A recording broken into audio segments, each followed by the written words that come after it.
सुमेर अपनी पत्नी और बेटे गुनगुन के साथ एक बर्फीले पहाड़ों वाले छोटे से गांव में रहता था। वो दिन रात मेहनत मजदूरी करता और अपने परिवार का पेट पालता। कभी काम मिलता, कभी सारे दिन खाली ही बैठना पड़ता। जिस दिन काम नहीं मिलता, खाने के लाले पड़ जाते। उसकी पत्नी और बेटे गुनगुन के साथ मैचिस और रंग बिरंगे मोमबत्तियाँ घर घर बेचकर कुछ पैसे कमा लेती थी। माँ, मुझको बहुत ठंड लगती है, मुझे कुछ ऊनी कपड़े दिलवा दो ना। माँ की आंखों में आंसू भर आए। वो बोली, बेटी, रोटी तो बड़ी मुश्किल से जुड़ती है, कपड़े कहाँ से बनवाऊं? ये ले, मेरा दुपट्टा ओढ़ ले, मेरी प्यारी बच्ची। कभी कभी वो सोचती दूसरों के घर में ही काम कर लेती तो कम से कम पुराने कपड़े ही मिल जाते। नहीं, जूठे बर्तन मांजकर हम अपनी बेटी को नहीं बड़ा करेंगे। वो झुंझला कर बोलती, भले ही बेटी भूखी और बिना कपड़ों के मर जाए। इसलिए उसने मैचिस और मोमबत्तियां बेचने का काम शुरू कर दिया था। नया साल आने वाला था। पहाड़ों में जमकर बर्फबारी हुई थी। चारों ओर बर्फ की परतें जमी थी। कोई घर के बाहर नहीं दिखाई पड़ रहा था। गलियों और सड़कों पर सन्नाटा फैला हुआ था। वो ये सोचकर कि नए साल में लोगों को मैचिस और मोमबत्ती की ज्यादा जरूरत होगी। गुनगुन माँ के रोकने पर भी अकेले ही सामान बेचने निकल गई। वो नंगे पांव थी। उसके शरीर पर गर्म कपड़े भी नहीं थे। थोड़ी दूर चलने के बाद ही वो बुरी तरह से कांपने लगी। ठंड के मारे उसके होठ नीले पड़ गए थे। गुनगुन के फटे हुए झोले में मैचिस और मोमबत्तियों के पैकेट पड़े हुए थे। एक भी सामान नहीं बिका था। वो इस बात से परेशान थी कि अगर एक भी सामान नहीं बिका तो आज रात की रोटी भी नहीं मिलेगी। बापू भी 2 दिन से काम नहीं मिलने की वजह से घर पर ही बैठे हैं। तभी कहीं दूर से उसके कानों में हल्के हल्के संगीत की धुन सुनाई पड़ी। वो उधर ही चल पड़ी। पास गई तो देखा किसी घर में दावत चल रही थी। उसने बाहर की खिड़की से झांक कर देखा तो लोग रंग बिरंगे कपड़ों में सजे थिरक रहे थे और सामने ही टेबल पर ढेरों व्यंजन सजे थे। उसने अपने होठों पर जीभ फेरी, तभी किसी की नजर उस पर पड़ी और वो जोर से चिल्लाया, चोर चोर। इतना सुनते ही वो पूरी ताकत लगाकर भागी, परंतु किसी आदमी के सख्त हाथों ने उसे पकड़कर एक झापड़ मारा। वो लड़खड़ा गई और कांपते स्वर में गिड़गिड़ाने लगी, मैं चोर नहीं हूँ। लेकिन उस कठोर व्यक्ति ने उसकी एक न सुनी, उसका झोला छीन लिया। वो रोते हुए बोली,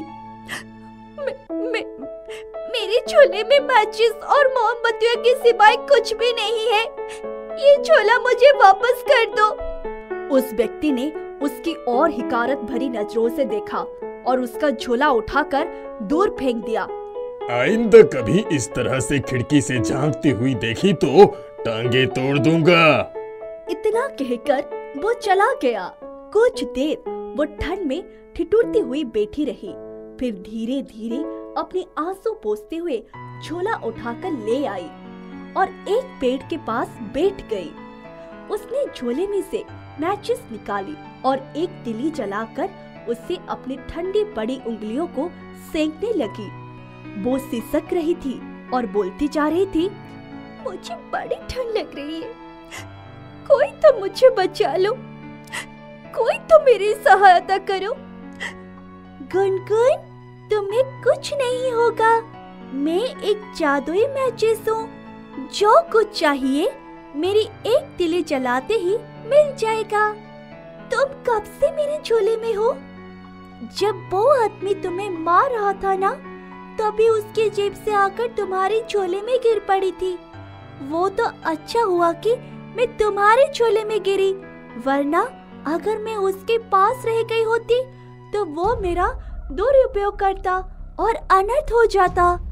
अचानक उसने देखा कि उसके शरीर पर ऊनी कपड़े, सिर पर टोपी, पैरों में मोजे और हाथों में दस्ताने आ गए। उसने खुशी से भरकर दूसरी तिली भी जला दी। तभी उसे महसूस हुआ कि उसके फटे हुए झोले में कुछ खनखना रहा है।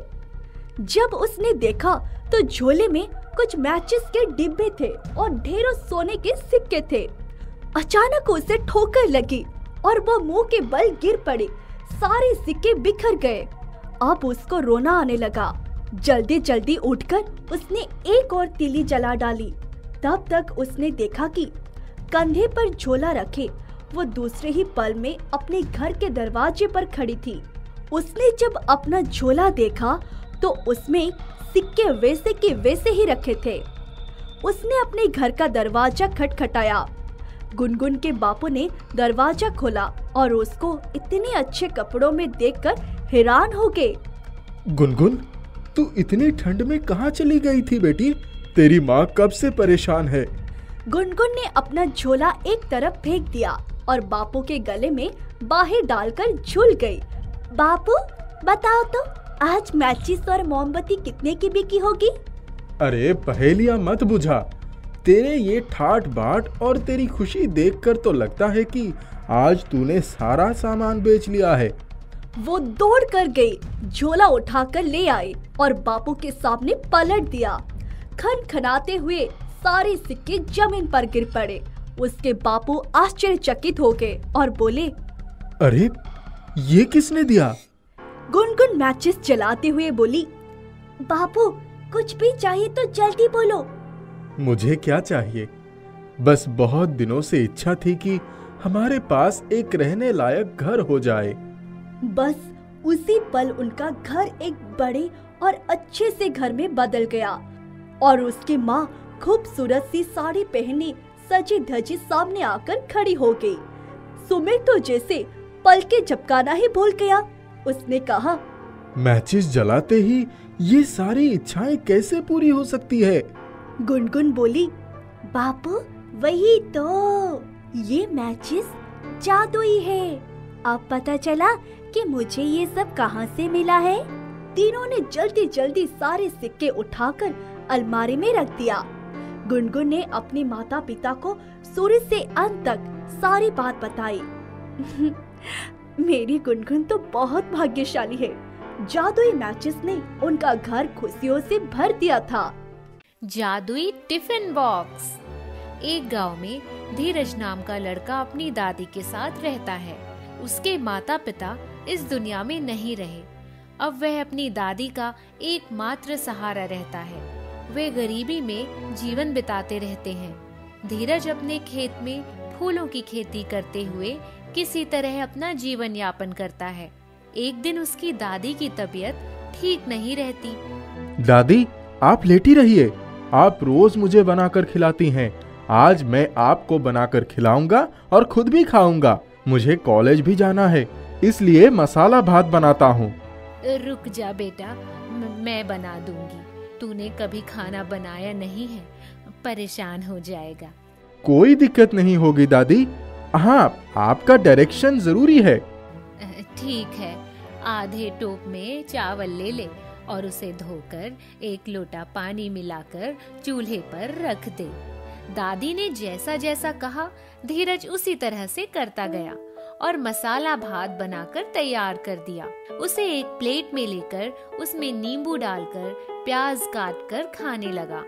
दादी, मसाला भात ठीक तो लगा, लेकिन आपकी उंगलियों के जादू के बिना इसमें वो बात नहीं आई। तुमने पहली बार बनाया, यह बहुत बड़ी बात है। बेटा, टिफिन में भी ले लो, कॉलेज में भूख लगेगी तो खा लेना। दादी, मेरा मन कॉलेज जाने को नहीं कर रहा है। आपकी चिंता लगी रहेगी। बेटा, मुझे आराम लग रहा है, तुम कॉलेज चले जाओ। आप खाना खाकर दवा जरूर खा लेना। मैं आज जल्दी घर आ जाऊंगा। धीरज अपनी दादी को नाश्ता कराकर दवा खिलाकर कॉलेज के लिए चला जाता है। कॉलेज में दोपहर लंच लेने के लिए वह कॉलेज ग्राउंड के किनारे पहुंच जाता है। वह जैसे ही अपना टिफिन खोलता है, एक गरीब बुजुर्ग बाबा उसके सामने आकर खड़े हो जाते हैं। बेटा, मैंने कल से खाना नहीं खाया है, मुझे खाना दे दो। भगवान तुम्हारा भला करेगा। लो बाबा, खा लो। मैंने तो सुबह नाश्ता भी किया है। धीरज बुजुर्ग बाबा को टिफिन दे देता है और पास में बैठकर किताब पढ़ने लगता है। कुछ देर के बाद जब वह नजर उठाता है तो बुजुर्ग बाबा वहाँ नहीं दिखाई देते। धीरज को बहुत आश्चर्य होता है। वह इधर उधर ढूंढने लगता है और फिर उठकर घर की तरफ चला जाता है। दादी, भूख लगी है, कुछ खाना बचा है? क्या बात है बेटा, आज तुमने टिफिन नहीं खाया? यह लो, मसाला भात खा लो। दादी, आज मैंने अपना टिफिन एक भूखे बुजुर्ग बाबा को दे दिया। वे टिफिन के साथ ना जाने कहाँ अदृश्य हो गए। मैंने उन्हें तलाशा लेकिन वे नहीं मिले। बेटा, एक भूखे को खाना खिलाना बड़े पुण्य का काम है। उनकी दुआ से भगवान तुम्हें कभी भूखा नहीं रखेंगे। दूसरे दिन धीरज फिर से कॉलेज पहुंच गया। आज उसके पास कोई टिफिन नहीं था। वही बुजुर्ग बाबा फिर से आकर उसके सामने खड़े हो गए। बाबा, कल मैंने आपको बहुत तलाशा लेकिन आप ना जाने कहाँ चले गए थे। मैं क्षमा चाहता हूँ, आज मैं आपको कोई खाना नहीं खिला पाऊंगा। मेरे पास वही अकेला टिफिन था। आज मैं बिना टिफिन के ही कॉलेज चला आया। मेरे पास कुछ रुपए हैं, आप कहें तो वो मैं आपको दे सकता हूँ। नहीं बेटा, तुम बहुत ही नेक दिल इंसान हो। मुझे रुपए या खाना नहीं चाहिए, मैं तुम्हें टिफिन देने के लिए आया हूँ। बुजुर्ग बाबा अपने थैले से एक बहुत अच्छा टिफिन निकालकर धीरज के सामने रख देते हैं। बाबा, मैं एक गरीब इंसान हूँ। मैं इतना अच्छा टिफिन नहीं इस्तेमाल करता हूँ। ये मेरा टिफिन नहीं है।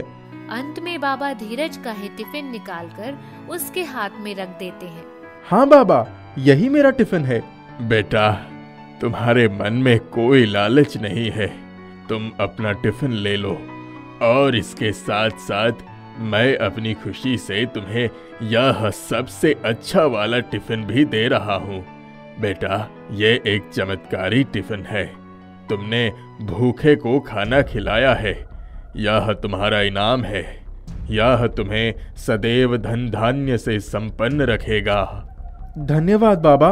बुजुर्ग बाबा वहाँ से चले जाते हैं और धीरज उस टिफिन को खोलता है। उसके अंदर स्वादिष्ट व्यंजन को देखकर आश्चर्य से चौंक जाता है। उसकी खुशबू आसपास फैल जाती है। अरे धीरज, आज तो तुम्हारे टिफिन से बहुत अच्छी सुगंध आ रही है। भाई, मुझे भी टेस्ट करा दे। आहा, मजा आ गया। ऐसा स्वाद कभी नहीं चखा।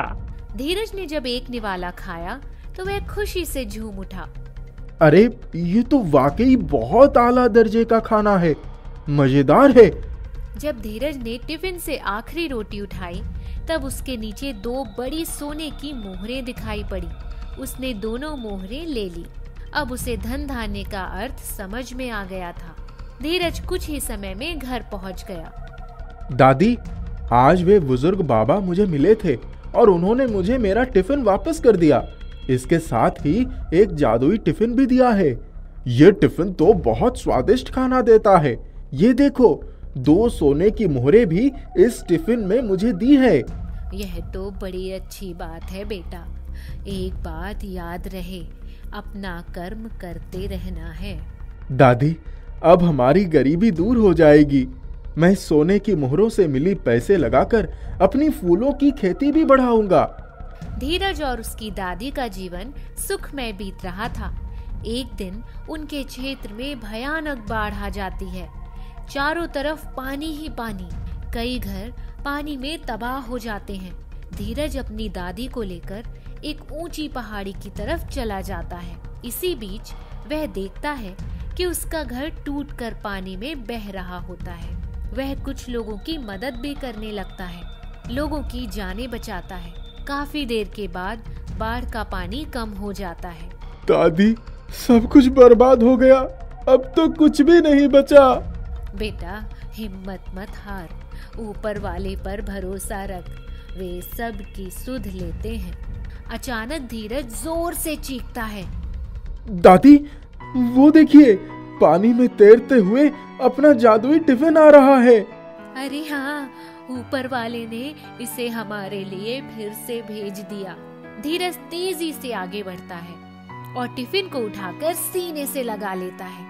मुझे और दादी को जोरों की भूख लगी है। टिफिन राजा, कुछ खिला दो। धीरज टिफिन खोलता है तो स्वादिष्ट व्यंजनों की खुशबू से उसका मन झूम उठता है। वह खुद खाते हुए दादी को भी खिलाता है। बाढ़ के कारण सभी भूखे थे।